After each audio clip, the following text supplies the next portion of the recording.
Hey guys, in this video I'll show you how to extend delivery time on AliExpress. First thing I want you to do is launch the app, come to the bottom right, click on your profile icon to access your account settings, and then come here to orders, click on view all, and under processing you'll see all your orders that you have available. So what I want you to do is just select any order you want to extend a delivery for.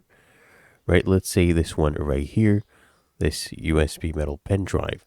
Now, here at the bottom, you'll see this option. It says extend delivery or cancel order.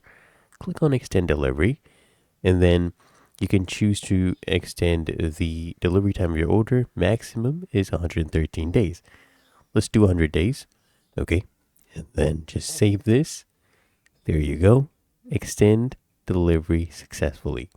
Really that easy. Found this helpful. Make sure you smash the like button and subscribe to App Mentor.